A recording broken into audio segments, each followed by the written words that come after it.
मैं चाहता हूं सबसे पहले आप ये वीडियो देखिए।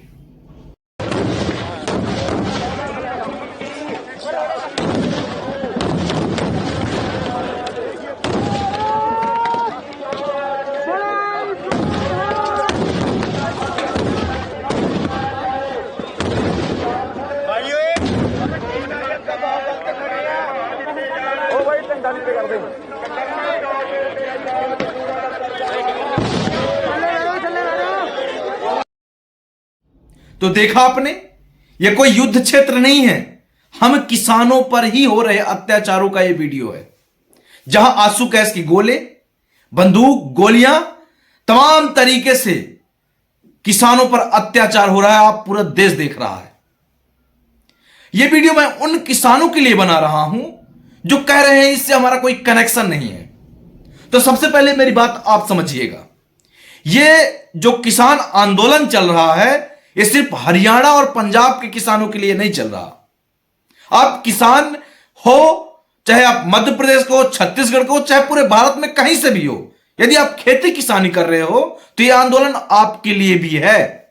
अब मेरी बात समझना, आपने बहुत जगह देखा होगा, सरकार के जितने भी प्रवक्ता हैं उनका कहना यह है कि ये किसान नहीं है जो आंदोलन करने आए हैं। मैं आपको बता दूं, जो पिछला आंदोलन था इससे 2019-20 का, उसमें सरकार के सामने कुछ मांगे रखी थी किसानों ने, और आज तक वो किसानों की मांगे पूरी नहीं हुई।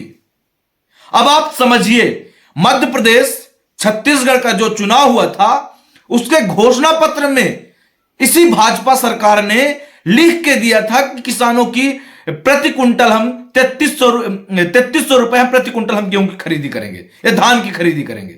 क्या खरीदी हुई क्या? अब आप समझिए, बहुत लोग यह भी कह रहे हैं कि जो आंदोलन कर रहे हैं वो किसान नहीं है।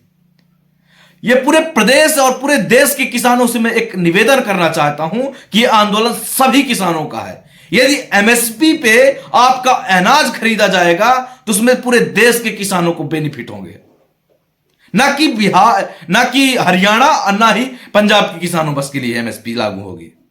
तो आप समझिए किस तरह से, आप इस फोटो के देखिए कैसे उसके सिर पर गोली मारी गई।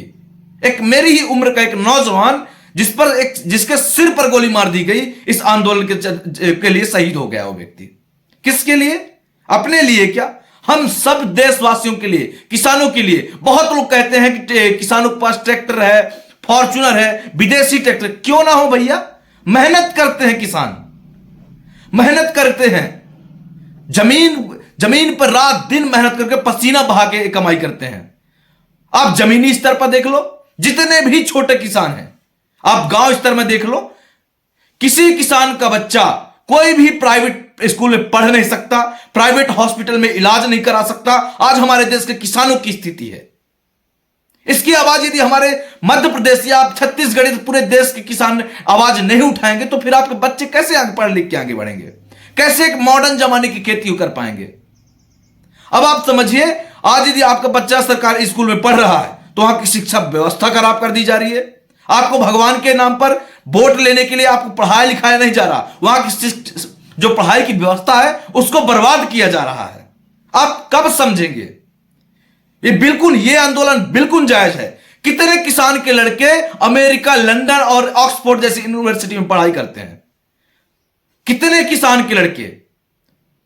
कोई मुझे एकाध ही होंगे, लगभग कम ही होंगे जो ऑक्सफोर्ड जैसे, लंदन अमेरिका में पढ़ाई कर रहे हो। यहां गांव की एक मामूली सी महाविद्यालय में ठीक से पढ़ाई नहीं हो पा रही है और कहते हैं फॉर्च्यूनर में घूम रहे हो। वो जो लड़ाई लड़ रहे हैं ना, आम किसानों की लड़ाई लड़ रहे हैं। यदि कल आपका जो गेहूं का भाव, धान का भाव या कि तमाम उन फसलों का भाव एमएसपी पर खरीदा जाएगा तो यह बेनिफिट ना कि हरियाणा और पंजाब के किसानों को होगा, समस्त पूरे भारत के किसानों का होगा। आप सबको समझना होगा, चुनाव आ रहे हैं, सरकार को जवाब देना पड़ेगा। सरकार को इस बात का जवाब देना पड़ेगा कि एमएसपी पे खरीदी क्यों नहीं हो रही। पिछले आंदोलन में जिन लोगों पर केस हुए उसको वापस लेने का वादा किया था इसी सरकार ने, वापस क्यों नहीं हुए?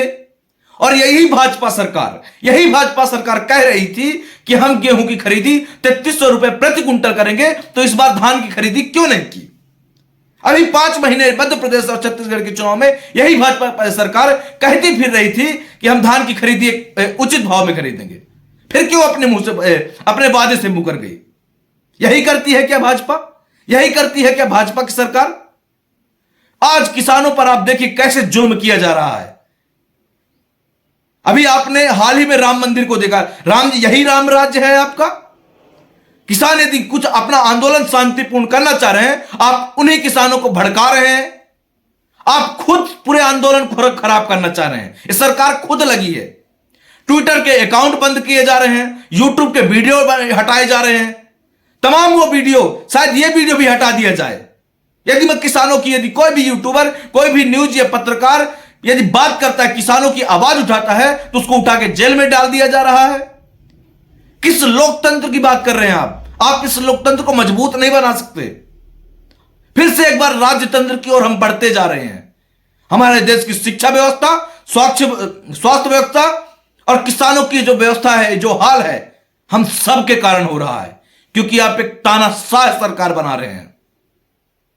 आज वो 400 सीटों का सपना देख रहे हैं, तो 400 सीटों का सपना नहीं देख रहे हो। वो हमारे देश से लोकतंत्र मिटाना चाह रहे हैं, संविधान को मिटाना चाह रहे हैं। यदि वो आज इस बार इस लोकसभा चुनाव में 400 सीटें वो जीत गए, तो समझ लीजिए कि आने वाले चुनाव नहीं होंगे। ऐसी हमारी देश की सरकार है आज के डेट में। तो आप समझिए, किसानों पर हो रहे अत्याचारों को समझिए, गौर से देखिए। वो सिर्फ अपने लिए नहीं लड़ रहे, वो हम समस्त भारत के किसानों के लिए लड़ रहे हैं। और मेरा मानना है, इस तरह का जो कृत्य किया जा रहा है, पूरी रोड सील हो गई, पूरे रोड तमाम उनके, आप फोटो देखिए, आप वायरल फोटो है, उसके सर पर गोली मारी गई उस लड़के के। बहुत बहुत दयनीय स्थिति है वहां किसानों के लिए। आप लोग समझिएगा। आपको कैसा लगा, क्या सोचते हैं आप किसान आंदोलन को लेकर, जरूर बताइए कमेंट बॉक्स में। बहुत बहुत धन्यवाद। जय हिंद, जनाबाद में आपका स्वागत है। बहुत बहुत धन्यवाद।